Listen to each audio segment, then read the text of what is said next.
today's lesson, we're going to review simplifying fractions. I know. We're going to start off with some vocabulary words before we get started. So these are just words that mean the same, and you've heard me say them in class. For example, simplify. Another word is reduce, simplest form, and lowest term. Okay, so those are some vocabulary words that I will say throughout the video. So keep your head up and pay attention. I'm going to write 8/12, and I want to simplify this fraction, so I'm going to create a T-chart. We notice that this fraction, they're both even numbers, so I'm going to put 8 right here, 8 right here, and 12. Now, I am going to write the factors on this T-chart. For example, factors of 8 are 1, 2, 4, and 8. And how do I know that? Because 1 times 8 is 8, 2 times 4 is 8, and then, of course, 8 times 1 is 8. So on this side, I'm going to write down the factors of 12, and I know 1 and 12, 2 and 6, and 3 and 4, okay? Those are the factors. So I know that they're the same factors. They have the same factors, 1, 2, and also 4. And that's what I'm looking at because I need to find the greatest common factor. So my greatest common factor for this fraction is 4. Now, what I'm going to do, my next step is I need to divide. So I need to divide by 4. And whatever I do to the numerator, I must do to the denominator. So now, because remember, this is like saying it's one whole, okay? So 8 divided by 4 is 2, and 12 divided by 4 is 3. Now, how do I know when to stop? How do I know that there isn't any more factors? Well, the only factors that they have is 1. And if you look at this fraction now, there's a 2 and there's also a 3. That's an even and that's an odd. So we stop right there because their only factor that's in common is the 1.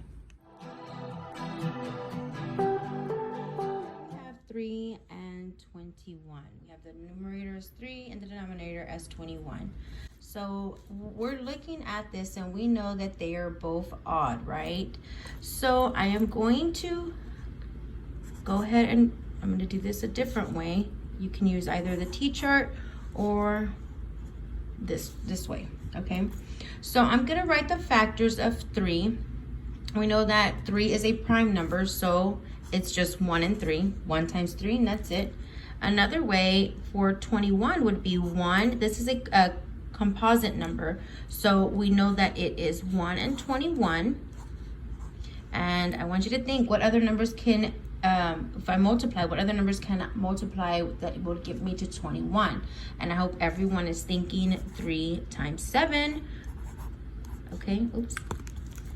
All right, well, 3 times 7, okay? So now I'm going to go back and I'm going to look. Okay, here I have, these are common factors. Okay, I'm going to circle that. And here's another common factor. And remember, when we're simplifying a fraction, we're looking for the greatest common factor, which is 3. So I'm going to go back to my fraction and I'm going to divide. I'm going to divide it by 3. Whatever I do to the denominator, I have to do to the numerator, and vice versa. So now I have 3 divided by 3 is 1, and 21 divided by 3 is 7. Now remember, once I cannot reduce or bring it down anymore, then that means it's in its simplest form, okay? So here I have 1/7, and that is my answer. Let it go. Guys, now it's your turn. Go ahead and put your answers on the comment section of this video, okay? You can do it. Remember, it takes practice. That's it for this video. Before I sign out, I do want to say thank you to Andreas, Alexandria, and Marco for following directions. I asked everyone on the video of my last video to please write their answers on the comment section. And for this video, don't forget to do that because that's how I know that you're watching the video, right?